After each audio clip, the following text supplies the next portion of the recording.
আয়াতিহি আন খালাকা লাকুম মিন আনফুসিকুম আজওয়াজাল লিতাসকুনু ইলাইহা ওয়া জাআলা বাইনাকুম মাওয়াদ্দাতাও ওয়া রাহমা।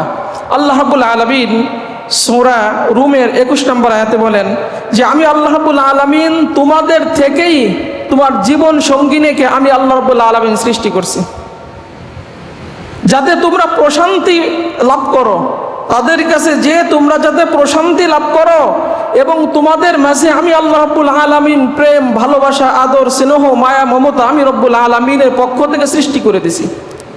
এই আয়াতের থেকে আমরা একটা জিনিস পাই যে আল্লাহ তাআলা আমাদের সহধর্মিণী জীবন সঙ্গিনীকে আমাদের থেকে সৃষ্টি করছেন।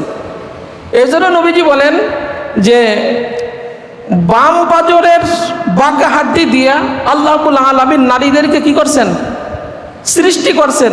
তোমরা নারীদেরকে নসিহত করতে থাকো, উপদেশ দিতে থাকো। বাম পাজরের বাঁকা সবচেয়ে উপরে যে বাঁকা হাড্ডি, ওই বাঁকা হাড্ডি দিয়ে আল্লাহ রাব্বুল আলামিন নারীদেরকে সৃষ্টি করছে। অতএব নারীদের যদি কোনো কিছু অপছন্দনীয় কোনো কিছু আচরণ দেখো, তাদেরকে উপদেশ দিতে থাকো, উপদেশ দেওয়ার মাধ্যমে তাদেরকে ঠিক করো।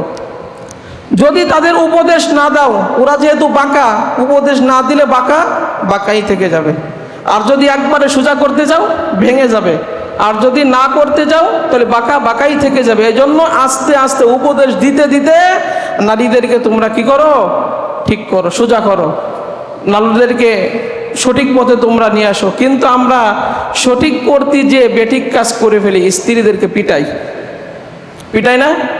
এরকম আমাদের সমাজ আছে। বউ মারেন, আমি যদি এখানে বলি যে বউ মারেন কারা কারা, হাত উঁচু করেন, দেখি তাদের যে স্ত্রীকে পিটান কারা কারা।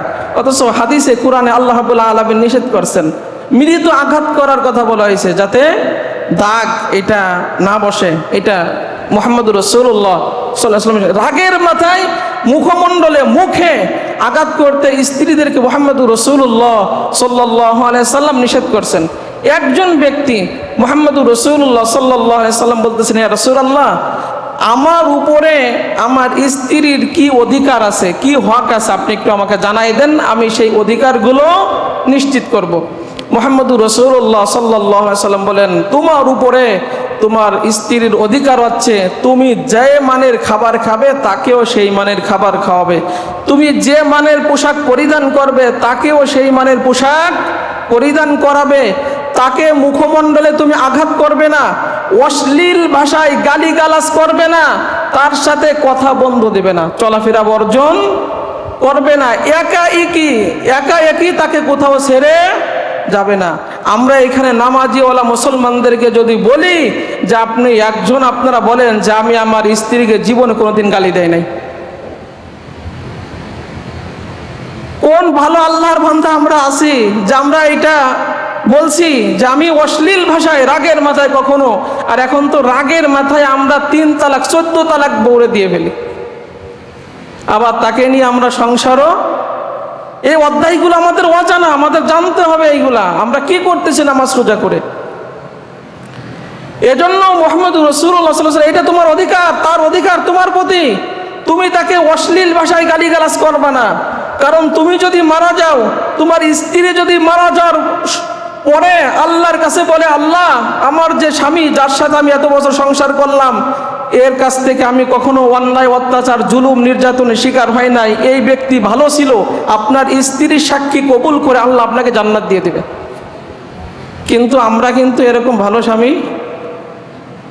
এজন্য মুহাম্মদুর রাসূলুল্লাহ সাল্লাল্লাহু আলাইহি ওয়াসাল্লাম এই ব্যাপারে আমাদেরকে খুব সাবধান করছে। তাহলে যে আয়াতটা আমরা বলছিলাম যে আল্লাহ রাব্বুল আলামিন বলেন, তোমাদের থেকেই আমি আল্লাহ রাব্বুল আলামিন তোমাদের জীবন সঙ্গিনীকে সৃষ্টি করছি, যাতে তোমরা প্রশান্তি সেখানে যে লাভ করতে পারো।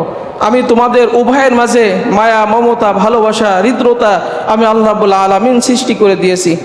অন্য আয়াতে আল্লাহ রাব্বুল আলামিন সূরা নাহলের 72 নম্বর আয়াতে বলেন, আল্লাহু জাআলা লাকুম মিন আনফুসিকুম আজওয়াজা ওয়া জাআলা লাকুম মিন আজওয়াজিকুম বানিনা ওয়া হাফাদাতা ওয়া রাযাকাকুম মিনাত তাইয়্যিবা।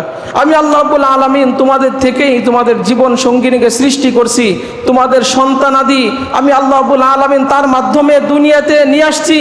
আমি আল্লাহ রাব্বুল আলামিন তোমাদেরকে দাদা বানিয়েছি, তোমাকে নানা নানি বানিয়েছি, দাদা দাদিও আমি আল্লাহ রাব্বুল আলামিন বানিয়েছি তোমার স্ত্রীর মাধ্যমে। স্ত্রীর যে সন্তান হলো, স্ত্রীর মাধ্যমে আমাদের সন্তানের পিতা আমরা হইলাম। স্ত্রী না হইলে তো সন্তানের পিতা আমরা হইতে পারতাম না। এরপরে আল্লাহ রাব্বুল আলামিন তাদের সন্তান আদি দিয়া আল্লাহ রাব্বুল আলামিন আমাদেরকে দাদা দাদি বানাচ্ছেন, আমাদেরকে নানা নানি বানাচ্ছেন। আল্লাহ রাব্বুল আলামিন বলেন, আমার কুদরতের যত নিদর্শন তার মধ্যে অন্যতম নিদর্শন হলো তোমাদের থেকে আমি তোমাদের জীবন সঙ্গিনী সৃষ্টি করছি এবং সন্তান আদি দিয়েছি, তোমাদেরকে আমি নানা নানি এবং দাদা দাদি হওয়ার সুযোগ আমি আল্লাহ রাব্বুল আলামিন দিয়ে দিয়েছি। অতএব আমার শুকরিয়া আদায় করো, আলহামদুলিল্লাহ। এরপরে আল্লাহ